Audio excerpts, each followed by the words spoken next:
This free step-by-step video comes to you directly from Haynes. You can complete more than 200 jobs on this vehicle when you purchase the complete Haynes online manual at haynes.com. Fully apply the handbrake. Place chocks each side of the rear wheel diagonally opposite to the wheel being removed. Using the special anti-theft wheel nut adapter where necessary, slacken each of the wheel nuts half a turn.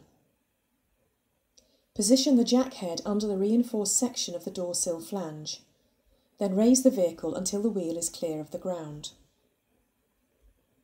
Support the vehicle with an axle stand under the reinforced section of the sill flange. Fully unscrew the nuts and remove the wheel.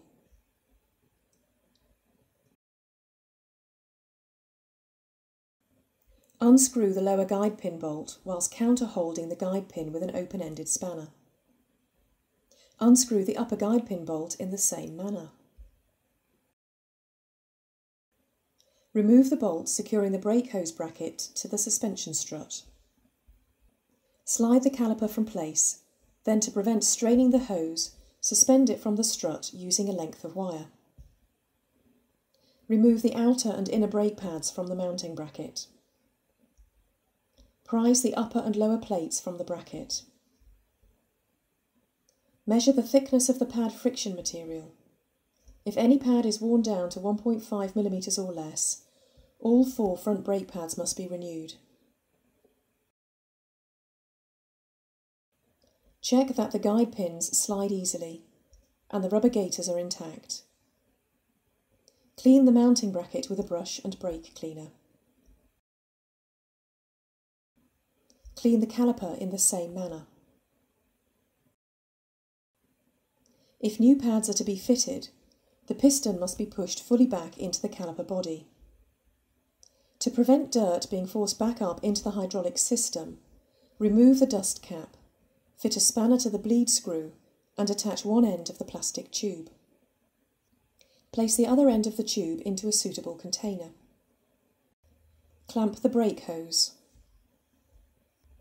Open the bleed screw 45 degrees and push the piston fully back into the caliper. This is best achieved with a piston retraction tool, although a G-clamp will suffice.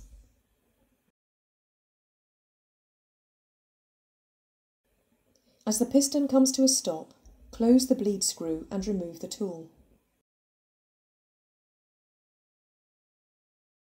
Disconnect the plastic tube and remove the hose clamp. Remove the spanner and refit the dust cap.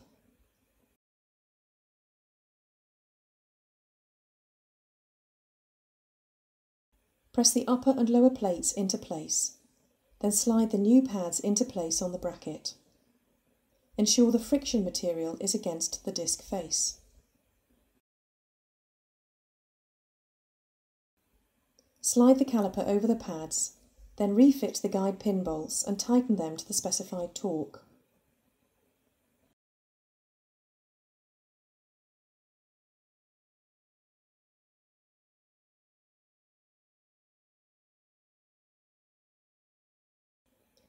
Insert the brake hose bracket retaining bolt and tighten it securely.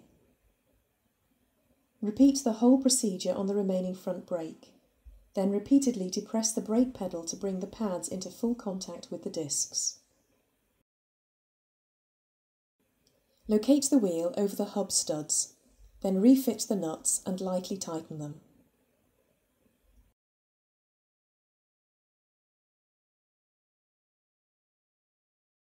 Remove the axle stand and lower the vehicle to the ground.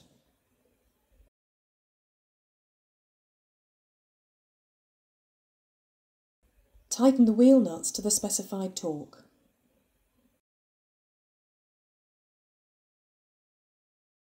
Don't forget to remove the chocks. Open the driver's door and pull the bonnet release handle. Lift the safety catch and open the bonnet. Unclip the prop and support the bonnet. The brake and clutch fluid reservoir is located at the rear of the engine compartment. The fluid level must be kept between the maximum and minimum levels at all times. If topping up is necessary, clean the top of the reservoir, then rotate the filler cap anti-clockwise to remove it. Add DOT4 fluid from a sealed container. Securely refit the filler cap. Clip the prop back into place. Firmly close the bonnet and check it's secure.